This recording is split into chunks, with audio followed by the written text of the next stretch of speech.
Hello everybody and welcome to week 12. This is our last week together, and in this webcast what I would like to do is sort of briefly touch upon what we've been talking about over the last week with assessment, and to introduce the reading for this week, which has to do with technology, something what we're doing right now with the webcast, and then to share a little bit with you about the final assignment number 3.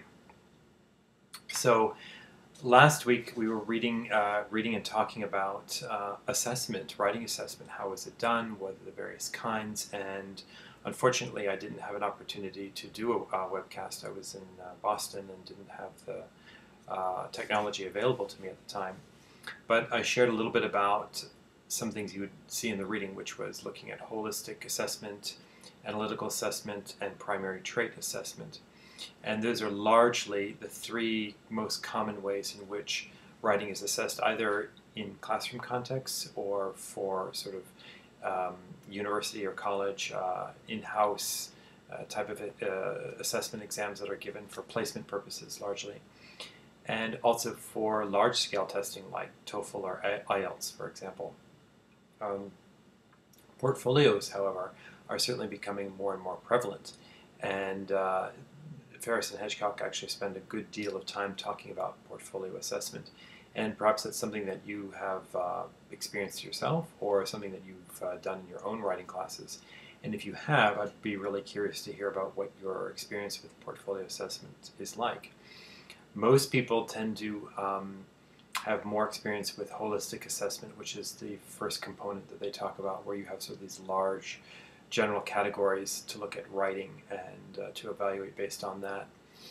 The analytic assessment is a little bit more detail-oriented, a little bit more discrete in that sense, where you've got various components, everything from grammar and content, style, use of sources, so on and so forth. And usually there is sort of a breakdown in what a student has been able to do, and then you're given a quantitative score for that. So they're all perfectly valid and reliable, and largely depends on your own purposes for using them. So I'd be more curious to hear more about your experience with those kinds of assessment. And then I was curious also, I'd ask everybody a question, what they feel good writing is. And that's kind of maybe sort of a more basic, even perhaps a philosophical question of what you think about when you think about good writing. What are the qualities? And I think that's a really important question, one for each writing teacher to answer for him or herself, but also something for students to consider as well.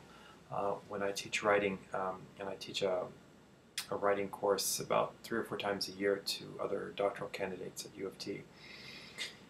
And that's one of the beginning questions we start to reflect on is, what is good writing, and what do you look for in good writing, and how do you know good writing when you see it? What are those components? And being able to articulate those to your students and build a rubric around that will certainly allow you to get a better sense of how you evaluate a piece of writing, what you value, what your belief systems are, and then how parallel those systems and beliefs are to what your institution or what your department believes or considers to be good writing. And I think the more you sort of work on that, the better able you can help your students become better writers. And also asking them these very same questions, I think, is very important. So if we can continue the dialogue in exploring what is good writing, and also sharing ourselves what kind of writing assessment experiences we've had, either good or bad, I think would be very interesting and allow us to kind of build a more detailed and developed conversation from that. So also to carry on with the readings for this week with technology, I have to say that when I was at AAAL, which is the American Association of Applied Linguists, it's a conference that happens every year, usually in March. Perhaps many of you have heard about it, or you've been. You have applied linguists, people in educational linguistics from all over the world coming to this, presenting their research. There's very interesting colloquia to attend, plenary speakers, individual paper presentations, so on and so forth. And it lasts for about 3 or 4 days, and you see all these well-known celebrities there. And while I was there, I had an opportunity to chat with John Hedgecock, who is one of the co-authors of our book. And he wanted to first, he was very happy that we were reading the book, but also wanted to apologize about this last chapter on assessment, because he said, or not assessment, excuse me, on technology, because he said technology is really, really difficult to write about and to keep up with, because these, things are changing all the time. And this last edition in the book that we're reading is 2005, and certainly there's plenty of time that's passed since then, and new things have emerged. And in the next edition that's coming out, which I think is in 2013, if I'm not mistaken, they have revamped and revised that whole section. So anyway, that was an apology that I wanted to pass on to you from him. But notwithstanding that, I still think that there are lots of good things in this chapter and things for us to consider and to think about in talking about technology. So to kind of get the ball rolling on this, maybe share a little bit about your own experiences using technology in the classroom. And I know that in his feedback paper, Peter had some very nice detail about how he uses, or one activity he would use for students in an error log, and it involved some technology using, I think it was a smartphone, and recording strategies and downloading different elements. So I'd like to, Peter, if you have a moment, maybe you can chime in and tell us a little bit more about that. I thought it was a very exciting, innovative, and creative idea, and I think the rest of us would probably benefit from that. And I'd be curious from others too to tell me, or to tell us, what you do in terms of integrating technology in the classroom. Are there things that you like to do that you're not able to because of institutional constraints? Are there things that, as a student, that you've done in an online course that you've really enjoyed and thought that you'd like to integrate into your own teaching? Also to consider as well, what are some of the limitations of technology? Are there things that you've run across that have been rather problematic, that haven't worked? I know that one interesting issue that's come up, this came up at AAAL conference a couple of years ago, where many teachers and researchers were talking about, students today are certainly more adroit in working with technology than their teachers often are. And I think Ferris and Hedgecock also make this very same point. So given that, what can teachers possibly teach students about technology? I think there's some credence to that. I know that a lot of my students who, are 10, 15, 20 years younger than I am certainly have a better handle on technology. It seems to be something that they've grown up with, and certainly are far better at using it than I am. So I do my best to learn from them as much as I can. But I think that we're getting into a new age now that even more and more teachers are certainly becoming more comfortable with this medium.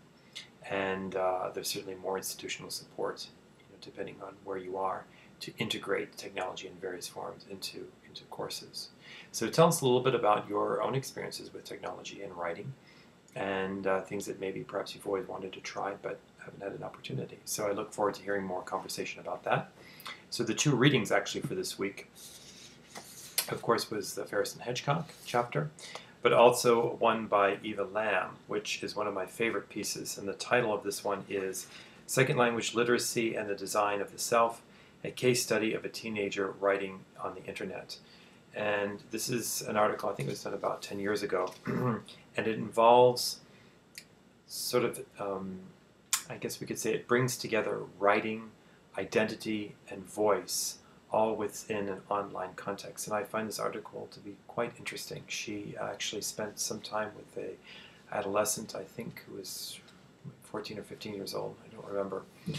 And this young man sort of created this online identity for himself that allowed him to practice writing and to explore writing and his own identity as a bilingual in ways in which classroom context wouldn't allow him to do.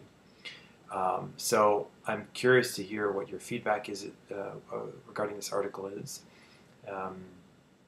It starts out a little bit with sort of a post-structuralist introduction around voice, and then it gets into the data that she looked at, partly through interviews. So there's some transcribed context there to look at. And it ends with sort of her own reflection and discussion about what we can make of these types of case studies and how they can inform our own teaching. So I really enjoy this article, and I hope you do as well. I think it's a nice way to kind of bring a lot of these issues that we've been talking about together in one piece to end the course with. So take a look, and I look forward to reading your responses online. One note before I wrap up here is a book that I wanted to share with everybody that I bought at the conference called Writing in a Foreign Language Context, Learning, Teaching, and Research. And those of you like Peter, I think Brad, Tiffany, and Gus, you guys who are teaching in a foreign language type context, this is a really good book that is designed especially for you and for teaching writing in contexts that are outside of Anglophone context, or even if you're teaching, for example, French in a non-Francophone context, this book I think would be very useful. And it's endorsed by people like Heidi Burns, Paul Matsuda, and Tony Silva, who are all sort of writing superstars. So anyway, that's all I'm going to say for right now, and I'll do another podcast where I follow up with assignment number 3 and comment on assignment number 2. Thank you. Bye-bye.